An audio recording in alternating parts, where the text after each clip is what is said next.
Welcome to this explainer. I'm literally looking at my smartphone right now, just realizing how completely it's rewired our entire world. Today, we're diving deep into the information revolution.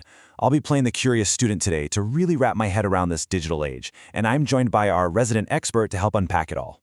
So let's just jump right in. I have a really simple, direct question. We hear this term thrown around in the news all the time. But what exactly is the information revolution? Right. That is the perfect place to start. In simple terms, the information revolution is the rapid development of modern mass communication and digital technology. Think about the internet, smartphones, and global networks. The biggest takeaway here is that this isn't just about cool new gadgets. It fundamentally changes how we actually live our daily lives. Okay, that makes a lot of sense. It's definitely changing how we live, but let's look at the positive side first. How does this technology actually help us in our normal everyday routines? Well, the most amazing benefit is global connectivity. This is our brand new ability to access huge amounts of information and just easily connect with anyone, anywhere. Because of modern communication tools, we aren't stuck in our local bubbles anymore. We're actively building a true global community.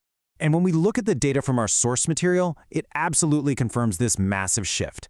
The research highlights that this technology plays a super important role in boosting global connectivity. It proves that mass communication really does break down those geographic barriers. Actually, this next example beautifully shows exactly that. Our sources note that in Vietnam, many people have benefited from the information revolution by staying connected with their family and friends who live abroad.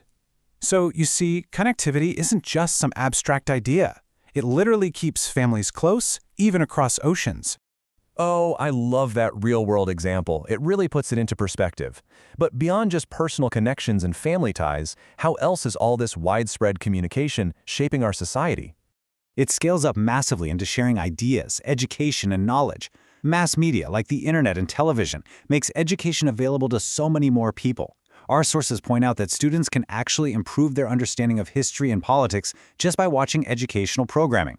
It empowers people with accurate information so they can make informed decisions. Wow, that sounds incredibly helpful for learning. But I just have to ask, we are spending so much time staring at our phones and computers these days. Are there bad sides to getting so much screen time? Unfortunately, yes, there are. The crucial point we need to talk about here is the mental health toll. This means serious harm to our emotional well-being. Excessive exposure to social media can trigger intense feelings of anxiety, depression, and loneliness. That constant flood of unrealistic images online simply overwhelms a lot of people. To put a real human face on this, our source material gives us a pretty stark example. In Australia, a lot of students have reported experiencing poor mental health after spending way too much time on social media. That is the very real human cost of digital addiction. When we spend too much time glued to screens, we often ignore our actual real-world social needs, and that just leads to isolation. Man, that is really worrying to hear about those students in Australia. It makes me wonder, though, does this digital lifestyle only affect our minds and our feelings, or are there physical consequences too?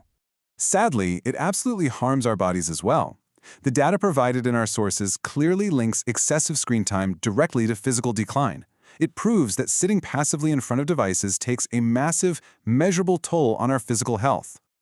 The main root cause of this is sedentary behavior. Just to be totally clear on what that means, it's basically sitting or lying down for very long periods, usually scrolling or watching a screen, while doing almost zero physical activity. We're just stopping our bodies from naturally moving. And this creates a really dangerous domino effect.